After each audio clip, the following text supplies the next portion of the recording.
It's intro time. Shush. Everyone shut up.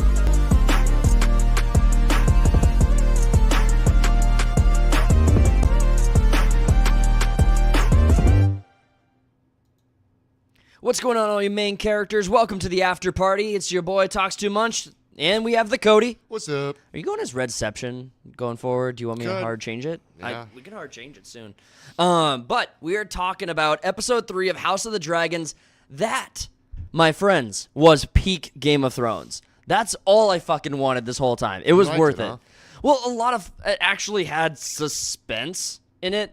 It wasn't just like the Bachelorette fucking drama about who's Kristen Cole's banging, what kid is dying while he's banging. Who's banging this week? Which twin is this one or that one? I'm like, no, this one had bloodshed. It had lots of floppy wiener in it. We all know what that's about. Floppy wiener. Wiener, lots of wiener. There's a lot of dick this episode. There was a lot of dick this episode. That was kind of crazy. They didn't hold back on the dick. No. I'm addicted. Yeah, it's pretty good. Yeah. Shit's actually happening. And now they're both not naive enough to be like, yeah, no, it's all out war. There's no going back. Yeah, you put aside all of the bullshit that you thought that the war wasn't going to happen. I'm like, well, we as the audience have the benefit of foresight that we know there's going to be 5 more episodes of the show. I don't really know what Rhaenyra is thinking. It's like, yeah, maybe we can end this peacefully. It's like, no, someone's dying. Well, and she gave up so she doesn't really have an advantage. So her court was like, you need to push your advantage. We have like a bazillion tiny dragons. Right. And she's like, She's very indecisive. She's very indecisive, but also that's not really a super significant advantage unless you're just planning on like scaring people to your side, because you're not gonna you have this many dragons against this many dragons, and the big dragons are still gonna be a fucking problem to contend with. It's all of the soldiers and that you have to like contend with. Like Kristen Cole almost being wiped out in this episode was kind of fucking cool. Yeah, too bad it was Bela. She got the order to like stand down. She's not supposed to do anything. She's just supposed to sit there and watch. Do you think but do you think she was? I didn't get this. You're right. She got the order to stand down. She had that line. She said that she had not attacked them or not gone into battle with them. Like just she wasn't even supposed observe. to get close. Yeah. Yeah. And she jumps on it. It looked like she was going for the kill. That's some scary ass shit. Putting yourself in the guys on the horses. Yeah. It's like, oh my god. Well, and even early-ish, or pretty early-ish in the episode when Daemon showed up at Harrenhal. Good ass shots in this episode. Yeah, that was some great shots in this episode. Daemon showing up at Harrenhal. Harrenhal was I got the sense there was actually people there until then he starts exploring and walking around the castle because someone you see in the shot, someone yells, "It's a dragon! Look out! Run away!" Yeah, and then he's exploring an empty fucking castle, and they're just eating dinner as if they had no fucking clue he was there. It's the biggest. It's the biggest castle, and I'm pretty sure that it's not fully manned. Yeah. Yeah, and Harrenhal, I can't believe how relevant that castle is to between both stories. Game of Thrones story, the Riverlands. Yeah, and I mean, you need the Riverlands to win. Do you think you could put up some boards or something? Yeah, I mean, it's been that way for a while now. Yeah, it's like if you're gonna keep the castle, can you? I don't know how. Like, isn't it a form of torture to like just drip water consistently in someone's space? Chinese water torture. Yeah. So you'd think that shit would get super fucking old really quick, and that someone would want to just get a fucking ladder, dude. Yeah, but we're finally progressing to we're gonna see some shit go down. Actual conflict, right. And I'm glad that we had so. When you were telling me and other people I was talking to about it were like, yeah, it's all set up and stuff. Just be patient. It's coming. The dragons are coming. Don't worry. The dragons are coming. But the buildup it felt very different because it felt very different than what I would describe as like Game of Thrones. Because even though there was this political like back and forth that was going on, the needle really did not feel like it was moving at all. Like this baby died, then this guy died. And it really did not feel like these moments of significance, and it really didn't feel like we were getting progress in the story. It felt like we were. Now we know a little bit more about like who's on whose side and how many soldiers everyone's got and blah blah blah. Well, and we didn't get any of that from the first 2 episodes. We just know that the Greybeards are coming down from the north. Exactly. And so all of the things super relevant to the war, as far as like factions for which side, were pretty much handled in the first few minutes of this episode by showing that there is actual like brothers fighting brothers conflict going on between these 2 families. You have this pretty reasonably large battle that happens between them over a mill. And I was wondering, I was like I remember hearing that it's like these 2 have been at each other's throats forever, and it's because they'll just do pity shit like moving the boundary stone back and forth. That's like, oh shit, they actually showed it. Yeah, and that's fucking funny. Yeah. It's like, no, I want 3 more inches of land. Well, I think that so so they just fight a big battle, and it's like no one really does anything about it. Yeah. Well, apparently the heir to one of the houses died in it. Yeah, and well, I mean, they did send. I mean, so the Greens did send down Cole to go deal with it. I suppose. And I was really surprised that they were able to convince Aegon to not go, or even because when they said that they were going to have was it Aegar? Who's the no Aemond? Sorry, I get Aemond and Aegon confused all the time. When they said I don't see how, everyone's named Aegon. Yeah. There's so many of them. How do you mess it up?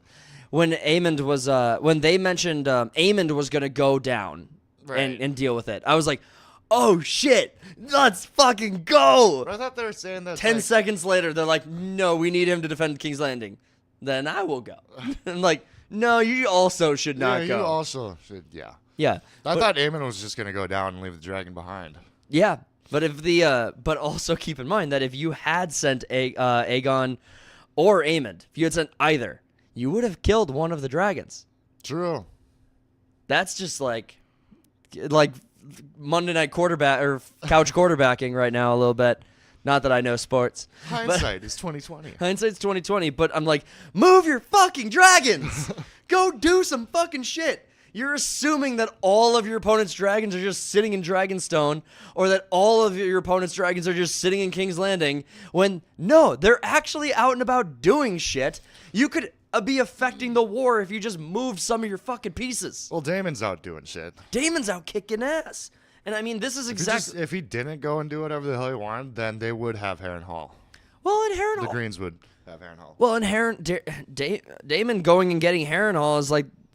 so fucking in character. Like, you leave him off in episode 2 thinking that he's going to go off and lone wolf it in like a contrary and kind of perspective to like Rhaenyra. You thought he was maybe going to like kind of do things that weren't in her benefit, in her favor.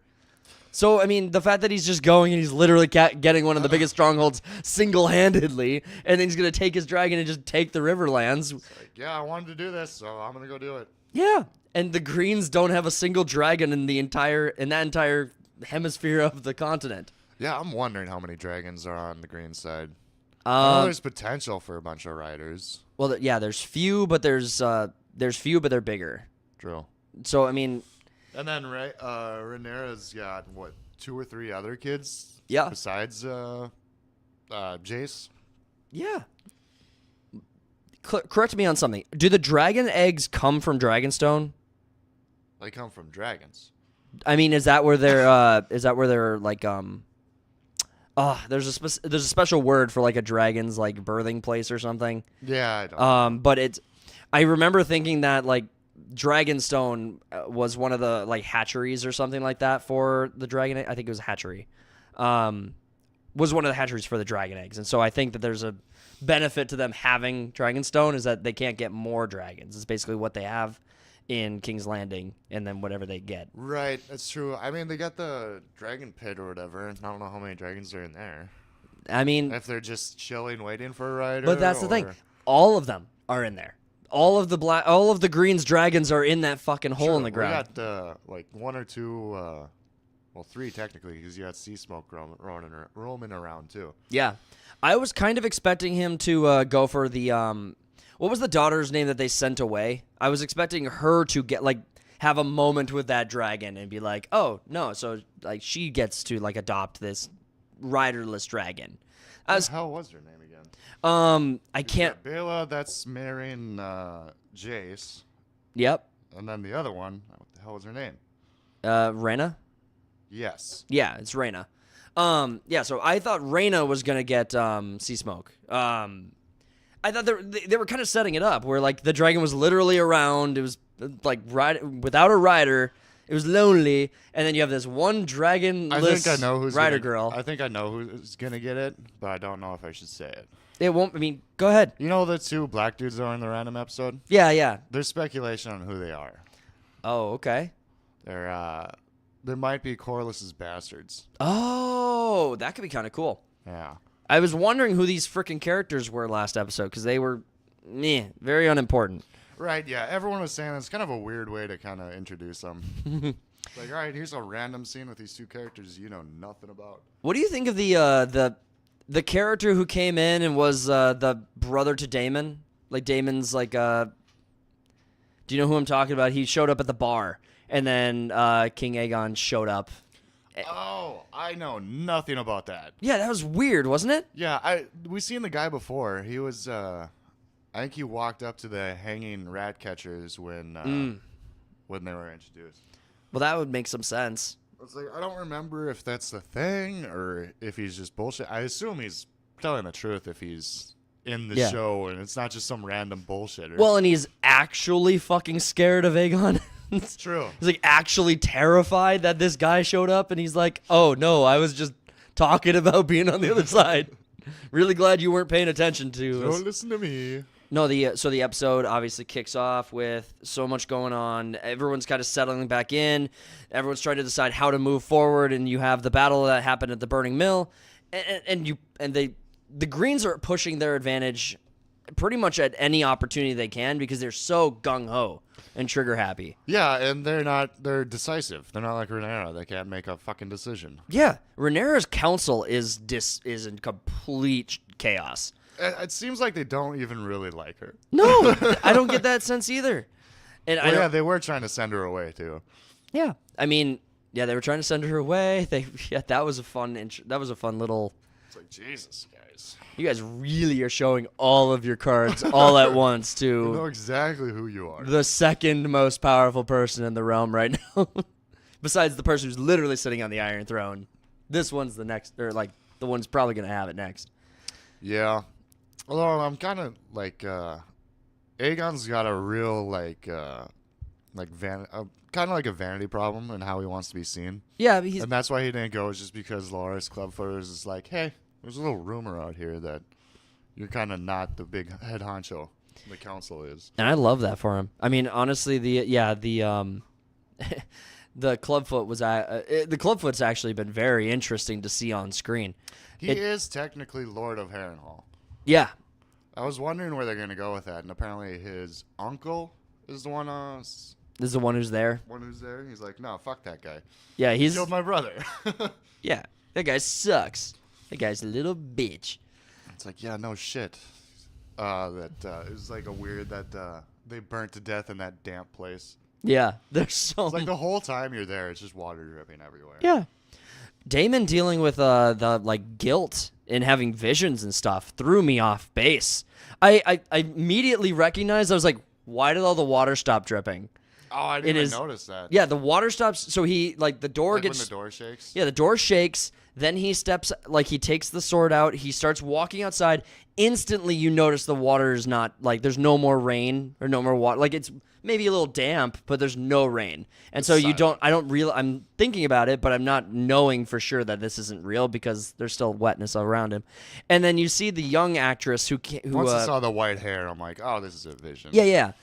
But that was so cool that they brought her back, the young actress, to play that role again and just kind of torment Daemon with those visions. Yeah, sewing on the head of the kid that got killed. Yeah, because Daemon didn't even see the result. He's only inferring in his mind. His visions are plaguing him only by his pure thought because he did not see. He didn't know. He didn't see the kid's body being brought through the streets. Yeah, they still don't really tell you whether he said, just if you can't find Aemon, take a son. Yeah. He says he didn't, but who Well- the fuck knows? Well, and I was wondering if like he was being plagued by his own visions, or if when he was out at the tree At the Godwood. at the Godwood, if that did something to Like mess the with him. Godwin sending visions. Be And guilty. that creepy chick too. Be guilty, bro. Yeah, There's what's something weird about her. yeah, what's her deal? Oh. Like you'll die while you're here. I'm like, Yeah. I'll just go. I'll just fucking go. Oh, okay. See ya. I kind of like being alive, bro. No, the Harrenhal, I don't understand. Okay, no, I get it. Like it's the biggest castle on the Riverlands. It's an important it's an It's the important biggest castle location in the realm. in the realm, right? And it's the most significant point in the Riverlands, but it still is so weird that it's such a significant point, and it carried to be a significant point while being a ruin throughout Game of Thrones and back into this show. It's like Game of Thrones has a lot of unexplored like territory. Well, I mean, Tywin in Game of Thrones used it as a garrison. Exactly. So it was that's my point. It was significant in Game of Thrones, and it's also now being brought back as another point of significance. It's like we're going to have like 4 castles throughout the entirety of the shows, of all the shows. It's going to be Castle Black, King's Landing, Dragonstone, Harrenhal. And that's going to be, and like besides little tiny visits to like the Eyrie or shit, Yeah, that's I don't all the like locations that seem to matter in this universe. Have we ever seen Casterly Rock? I don't remember. Yes. So Grey Worm besieged Casterly Rock. Oh, okay, yeah. But it was deserted, so it was abandoned. Right. And there was not a defense put up, which is cool. You get a castle for free. Free. But also you have to garrison it and hold it, so you basically have to divide. You have to divide your forces or just not keep the castle. Right. So it's unfortunate. Yeah, I've been playing Risk. It's unfortunate. So I've been playing Risk, so I know how medieval strategy works. How stuff goes. So Rhaenyra going to King's Landing was I thought it was really dumb. it was So risky. It was really dumb. The conversation around the Song of Ice and Fire, That was good. I don't know. I like the realization on Allison's face. She's like, "Fuck." Yeah, I was wrong. But there's no going back. So Yeah, it's too late. We're gonna kill you. It's like You got Rhaenyra's like, "It's a fucking story, you dumb bitch." He's talking about Aegon the Conqueror. Not your pussy son. Maybe if you didn't name your kid after. Yeah, maybe if every kid in this fucking show was named Aegon. Have you thought about getting his story notarized before you fucking go ahead and wage war? Like you try to usurp the throne? Like I heard a name. There's 20 of this person. There's Yeah, and they mentioned another Targaryen that's at Old Town with Otto right now in the last episode.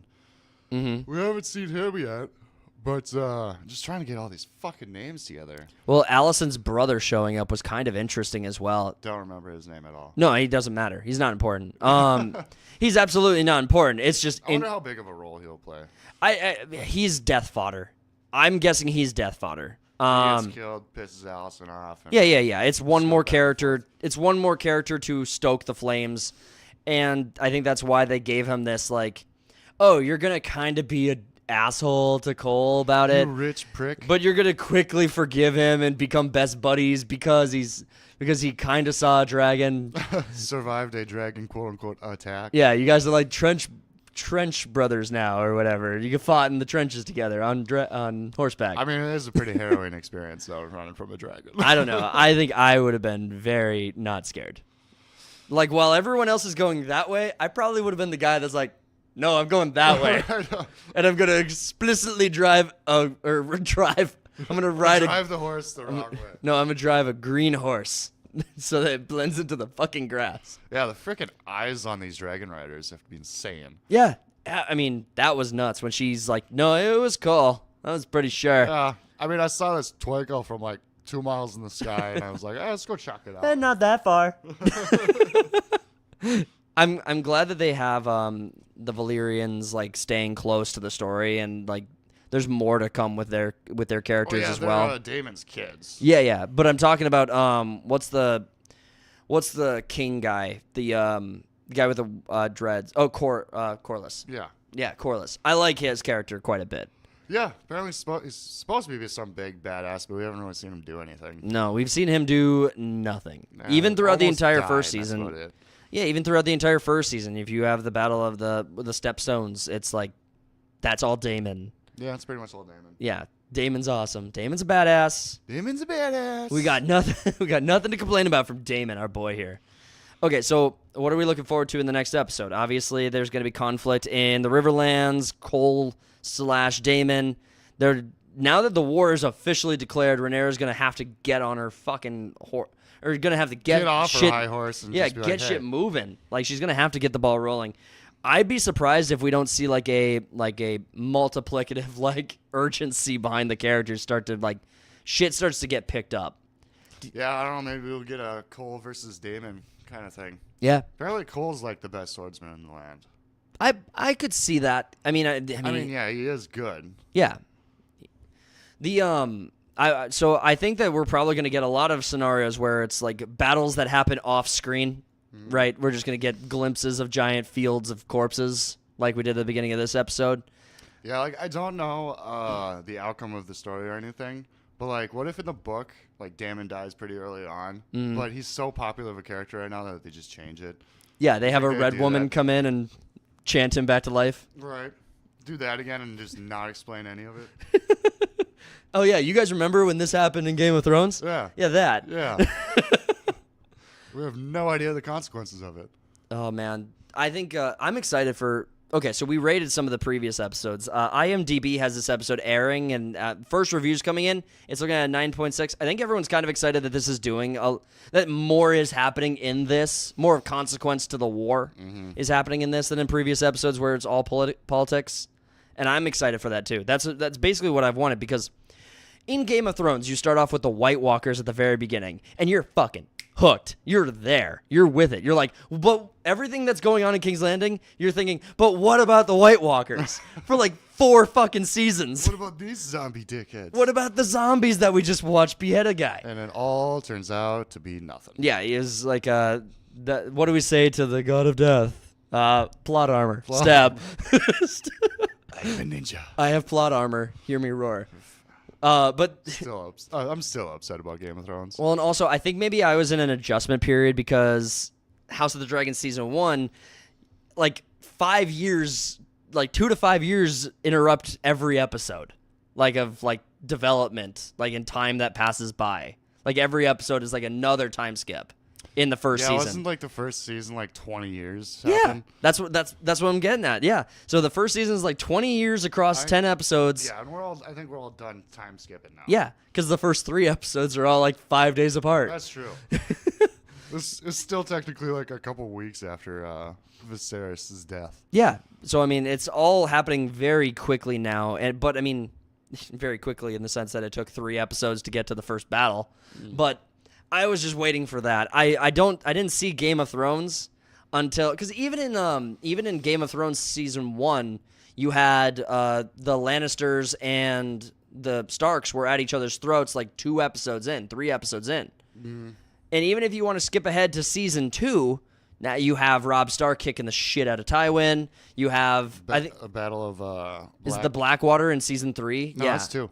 Yeah, season 2. Okay, so yeah, you have these battles and these big moments that are happening. Tournaments are happening. Tyrion is going about and actually pulling some big brain moments. Yeah, like shit's fucking happening. And I got stupid. Season 2, episodes 1 and 2 on this season just did not feel like Game of Thrones because even though there's politics going on, Game of Thrones has like some underlying suspense in every episode that I just kind of did not feel in the first 2 episodes. I was kind of thinking that before the season started, and I'm like, I don't really feel as much connected as I did with Game of Thrones when I first started watching that. Because, one, there's no big mystery in this one, you know? Yeah, it's like if the Lannisters were 2 different factions, pick a favorite Lannisters. Right. Like, how are you supposed to do that? Like, are you... Then have a celebrity deathmatch. I'm not saying I'm not enjoying the show. No, I I'm am very loving much this enjoying it. fucking show. But it's like, which side am I supposed to give a shit about? And why do all of their names have to be so fucking confusing? Yeah, I haven't really picked a side. Like, the whole marketing is like, yeah, pick a side. I'm like, I don't want to. I'm just going to sit back and watch. And Well, for me... I'm like rooting for characters, not sides. I'm loving the black... so far, I'm on the black side. Power. Just so you can say that. Yeah, I'm on the black side. I'm on your team. I'm on your side. I love the blacks. I love the blacks. And then Daemon is obviously awesome, but the only person or character on the green that I even kind of like is Aemond And I do like Aegon. He's moving up in my list. But yeah, and as far as This is not actors, a horrible king so far, like a horrible person. Yeah. Well, as far as Aegon goes as an actor, like his acting goes, he's also really impressing me with his ability to carry through like the deep remorse he had and sorrow he had from losing his kid through this vengefulness that he has, and then then he encounters Clubfoot and his sound advice, and he's like, okay, I'm thinking right now, I am pondering. This is bigger. But at the same time, he's still immature, and that's something he still has to overcome. Like, he was never raised to be king. Right. So. He's got this great character arc that is actually really well it's developing really well in front of us. And I'm thinking the actor is doing a great job carrying through. I think if we get another reasonable time skip, get him like aged up, matured up a bit, see him do something pretty epic on the battlefield, he'll probably quickly become one of my favorite characters if we can just give him a little bit more maturity and see him grow into a better character. Yeah, I think he's the only one really growing right now. Yeah. As a character. Everyone else is kind of like stagnant, but... Well, and everyone else is growing into... he seems to be growing from immature to mature. Right. Whereas everyone else is growing from mature to aggressive and bloodthirsty. True. So it seems like he's on maybe an inverted path to other characters. I think I'm good on seeing Aemon want his mommy kind Yeah, of thing. yeah, I'm There's plenty of that. yeah. Honestly, the brothel scene was the most intense I think we've had from Game of Thrones so far. The most intense? From all Game of Thrones. All of it, yeah. Yeah, you disagree? What? What was so intense about it? Like, you didn't really know. What was Like you're giving a hard blowy on camera? That's like, intense. Like, well, hold on, like that. I mean, that. Like you're giving. Like there are hard, explicit sexual already. scenes. How could you forget? It was the first time on cable television's ever happened. It's the first blowy. That's the first blowy. Well, I was kind of wondering what Aemon was thinking. It's like, because he obviously was picked on a lot as a kid from his cousins. Yeah. Yeah. He just before we got Slim in the chat, and he's asking, overall, is this show living up to the hype? Should he dive back in, like the early seasons of Game of Thrones? Slim. I think so. That's a high recommend for me. Yeah, it's a high. What else are you gonna watch? Apparently, The Acolyte. It's a high recommend for Cody. Let me just give us some caveats. I think this show is doing everything we wanted from Game of Thrones, and I think that because I don't think you're alone, Slim. I think a lot of people are just still have shell shock from the endings related to Game of Thrones, and they're not really giving House of the Dragons a fair crack because of its. They don't want to be burnt again. They don't want to be burnt again by bad showrunners. But I will say this show is living up to its like lineage of Game of Thrones storytelling. I think that the ending of Game of Thrones can't really be put on the story of Game of Thrones or the universe or even Martin or even HBO. I think the fault of Game of Thrones ending poorly lies. It's all Dumb and Dumber. It's all Dumb and Dumber. D&D, Dan and Deb Weiss or DB Weiss. Those two, it's explicitly their fault that Game of Thrones season 7 and 8 were such a nightmare, and they ended so badly. So I think that since they are so far removed from where we are now, and this is based on a completed story. Yeah, this story has a beginning, middle, and end that are all Martin. That's all Martin. So I think give it a shot, and honestly, just let us know what your thoughts are. But I genuinely, we endorse this show. I think that this show is living up to its hype. I think it's doing everything anyone could possibly ask, considering where it's coming from with HBO and with Dumb and Dumber having been the original showrunners of Game of Thrones. Mm-hmm. So I hope that answered your question, because I think that's about. I think a lot of. I wouldn't say a lot of it, but some of it also has to do with George, because I'm pretty sure he was the one telling him like how stuff is going to turn out. Yeah. But they just rushed right to the end, and like nothing really made sense. They wrote him off. Yeah, they rushed it at the end. Like Bran, I think will still end up becoming king in the books. Right. Even though I don't like it. Well, I thought Martin was pretty clear he was not going to finish Game of Thrones. The books? Yeah, I'm pretty sure that. I'm pretty sure Martin said he was not going to finish the Game of Thrones storyline. Yeah, I don't know. He just had a party at his publishers or whatever. So he wrote something. Oh, maybe. Yeah, I got. Everyone thinks it's going to be announced after this season, but No. Okay. we'll see. Anything else for episode 3? I give it a 9. I give it a 9.5. Good. Yeah, I give it a 9.5. I think this show is doing really well. I think we're finally past all of the setup, and it feels like we are about to get into some really epic stuff going forward. And I'm here finally for get it. out of King's Landing and Dragonstone. Yeah. Start exploring a little more of the world. Yeah, there's a show called that's an entirely different tangent, but that I won't get into. We will wrap this episode up there. Stay tuned, guys. We have a lot of videos coming out this week. We also have the Bannerlord live stream coming on Thursday. If you're not sick and tired of Game of Thrones content yet, make sure to tune into that. It sounds like Slim is going to be available to do additional streaming this weekend or this coming weekend, so make sure to tune in for his episodes of content when he gets there. We'll have regular podcast next week, Sunday Slackers. So go ahead and enjoy the 4th of July if you'd like to, but we will also have fireworks going on here at Third Party Studios, so make sure to tune in for that. Oh, that was corny as hell. No, it wasn't corny. It was cool. It was a cool moment. Don't take this I'm from not me. going to talk to you again. All right, guys, we're going to wrap it there. Thank you guys for tuning into this episode. If you enjoyed it, please consider subscribing to the channel, smash the like button, share the video out there, and go tell your stories. Peace.